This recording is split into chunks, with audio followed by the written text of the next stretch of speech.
pagi Bapak Hatta. Pagi. Kami dari Partai 7 ingin mewawancarai Bapak tentang demokrasi.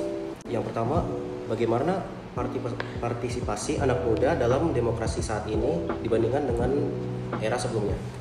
Oke, untuk saat ini anak muda itu memiliki peran yang sangat penting ya untuk demokrasi. Karena apa?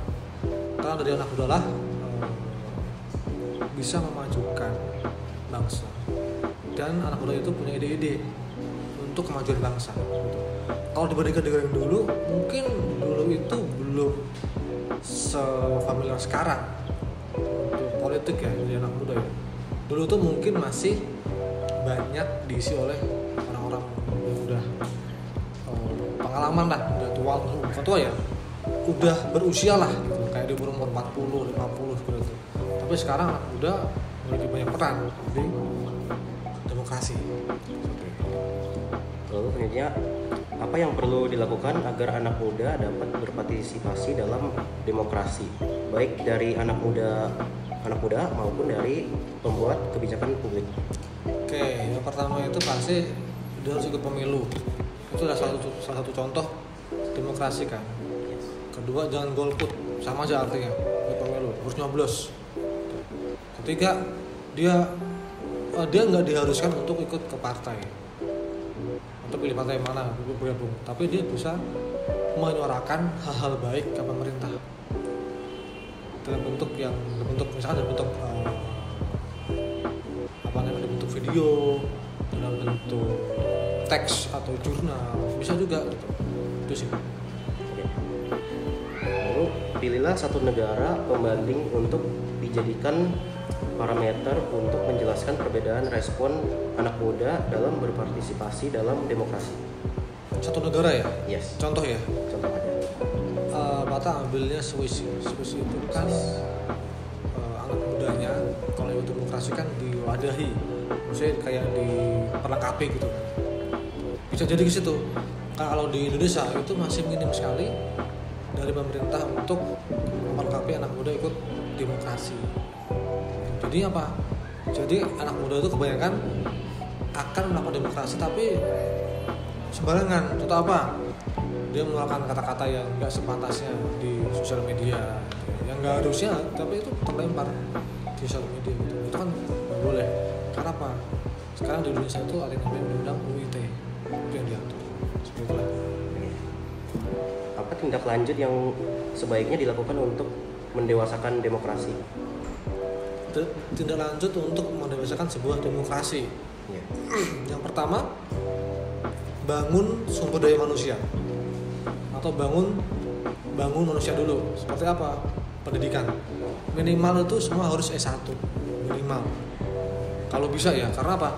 Karena kalau orang bisa kuliah itu kan pertama dari segi ekonomi, betul ya, kedua segi kesempatan, terus ketiga segi pengetahuan, dia mampu nggak belajar di tingkat perguruan tinggi, di tingkat universitas gitu ya. Tiga hal itu. Karena sebuah bangsa itu akan maju kalau SDM-nya maju, cara berpikirnya maju gitu. Yang nggak dikit-dikit demo, yang nggak dikit demo gitu. Kayak gitu. Itu sih pertama SDM ya. Kedua, bangun yang namanya fasilitas atau infrastruktur. Itu penting. Karena apa? Dengan SDM yang handal, pasti SDM itu akan bisa mengelola sebuah fasilitas atau infrastruktur yang ada. Oke. Kampanye kah untuk mengajak anak muda menjadi pelaku dalam demokrasi dewasa ini? Baik, Pak. Saya sudah menanyakan semua pertanyaan saya. Terima kasih atas semua pendapat Bapak yang sudah Bapak sampaikan hari ini. Terima kasih, Pak. Terima kasih, selamat siang. Ya. Oke, baik, selamat siang Pak Dani. Sekarang saya dari Partai nomor 7 ingin mewawancarai Bapak tentang demokrasi. Pertanyaan pertama, apa stereotip anak muda yang membuat kebebasan berekspresi atau berpendapat dibatasi atau didiskriminasi? Untuk dibatasi karena ada pandangan dari beberapa orang ya, anak muda itu tidak semua, tapi itu ketika mereka mahasiswa atau aktivis yang usia muda itu menyampaikan aspirasi dengan anarkis, ya, dengan secara kurang sopan gitu. Jadi apa yang ditangkap oleh masyarakat kepada ini bukan pesannya tapi sikapnya yang tidak baik, sehingga itu yang perlu diubah gitu ya, menyampaikan kritik yang membangun namun dengan adab, dengan sikap yang sopan. Itu akan lebih bagus lagi untuk generasi muda di masa depan gitu. Lalu pertanyaan selanjutnya, apa perbedaan respon anak muda di Indonesia dengan negara lain saat terjadi perbedaan pendapat saat mengambil keputusan? Oh ya, kalau perbedaannya, kalau di Indonesia itu memang lebih ada yang bilang belum dewasa gitu ya. Jadi perbedaan pendapat ketika dalam memilih calon pemimpin di daerah tertentu, berbeda pendapat malah menjadi menjadi hal yang membuat jadi bertengkar gitu karena perbedaan pendapat. Jadi perlu dewasa dalam memilih pemimpin ataupun dalam walaupun berbeda pendapat tapi tetap harus menghargai pendapat orang lain gitu. Nomor 3, ceritakanlah pengalaman yang pernah dialami saat berpartisipasi dalam demokrasi di negara Indonesia. Iya, cukup simpel ya kalau Pak Dhani itu tidak golput. Itu ketika ada pemilihan presiden atau kepala daerah DKI Jakarta, Pak Dhani men-vote gitu ya. Itu yang jadi tidak golput gitu. Saya not golput. Lalu, berikan pendapat mengenai permasalahan penerapan demokrasi dalam kehidupan sehari-hari.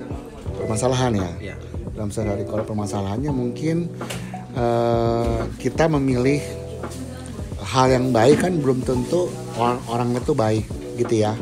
Baik itu dalam hal apa, karena kita kan demokrasi ya, tidak hanya tentang politik tapi apapun dalam tujuan hidup. Nah, kita harus dewasa, dengan kata kita harus belajar untuk menghargai pilihan orang lain gitu. Karena dengan itu bangsa kita menjadi maju dan kita semakin kaya lagi gitu, seperti itu. Apa harapan yang hendak diberikan dalam perkembangan demokrasi di Indonesia? Harapannya ke depan, harapannya pemuda-pemudi itu harus semakin lagi terus aktif ya, terlibat gitu ya, bukan hanya sekedar voting atau sekedar tidak golput, tapi terlibat aktif dalam kegiatan-kegiatan politik di Indonesia atau organisasi mahasiswa atau mungkin di kampus, di sekolah OSIS dan sebagainya, sehingga membangun rasa jiwa saling memiliki dan nasionalisme begitu. Dan dengan itu nanti ke depannya mungkin setelah dari sekolah atau dari kuliah bisa maju ke dalam mungkin partai gitu, ataupun dalam maju menjadi kepala daerah, bahkan menjadi menteri ataupun jadi yang lebih tinggi lagi gitu ya, untuk dari kaum muda. Itu sangat baik gitu ya, sehingga suara anak muda itu diwakili oleh mereka yang maju ke dalam pemerintahan. Oke. Baik, terima kasih Pak sudah menyampaikan pendapat Bapak.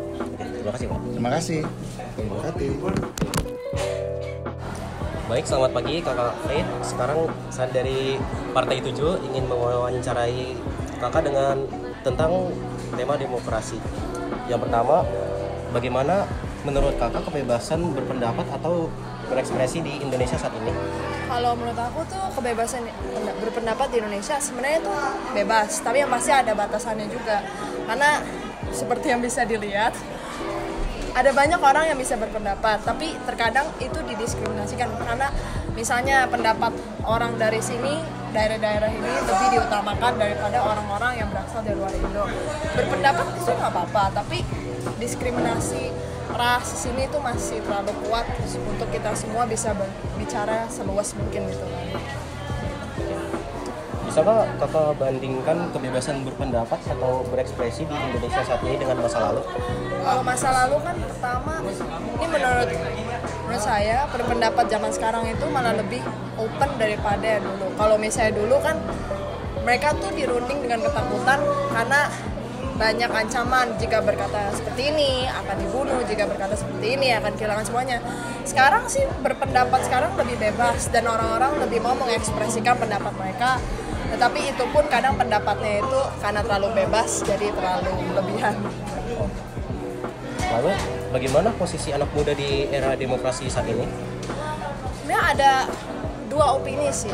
Kalau secara relatif itu ada yang berkata bahwa orang-orang muda itu sebenarnya malah berkontribusi malah lebih dikit daripada orang-orang zaman dahulu, karena mereka berpikir bahwa anak-anak muda zaman sekarang hanya bermain-main saja. Dan ada juga opini lain bahwa anak-anak muda malah berkontribusi lebih banyak karena memiliki imajinasi, ide tinggi. Tapi ya, again, banyak opini-opini seperti itu.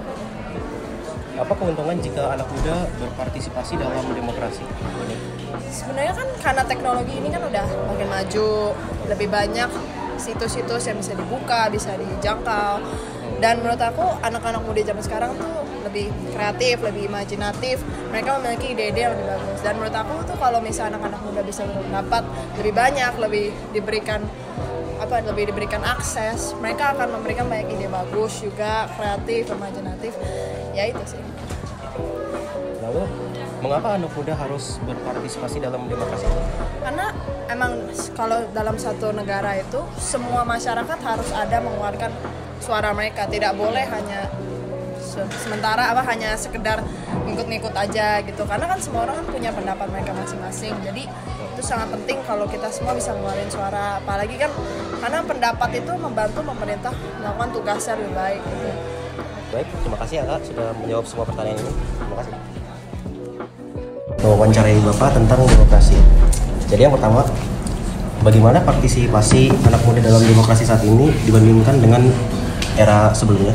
Bisa aja kalau menurut saya untuk anak muda zaman sekarang dibanding zaman dulu, anak muda sekarang lebih cenderung FOMO ya, atau ikut-ikutan doang untuk demokrasi dibandingkan zaman dahulu. Karena apa? Kalau di zaman dahulu mereka berkumpul untuk berdemokrasi karena mereka punya satu tujuan, yaitu apa? Mungkin tujuannya untuk menggulingkan ke satu kekuasaan, tujuannya untuk berpolitik karena semacam. Kalau sekarang mereka tujuannya untuk apa? Tidak ada, kan kita tidak yang tahu. Pilihlah satu negara pembanding untuk dijadikan parameter untuk menjelaskan perbedaan respon anak muda dalam berpartisipasi dalam demokrasi. Kalau negara mungkin nggak ada ya, mungkin kita setiap negara punya bobroknya masing-masing. Paling gampang adalah bagaimana saya membaca bahwa negara yang ideal menurut anak muda itu adalah menurut Plato. Plato dalam bukunya Timaeus dan Critias itu mengatakan bahwa negara yang paling ideal itu negara yang sesuai dengan sebenarnya Anda yang para itu wartawan menanyakan saya. Tapi paling saya bilang itu tidak ada seperti itu. Kampanyekan untuk mengajak anak muda menjadi pelaku dalam demokrasi dewasa ini. Kalian adalah generasi muda, kalian yang akan mewarisi semangat dari para pejuang zaman dulu. Jadilah anak muda yang berkompeten dalam berdemokrasi dan kritis dalam melihat segala sesuatu. Oke.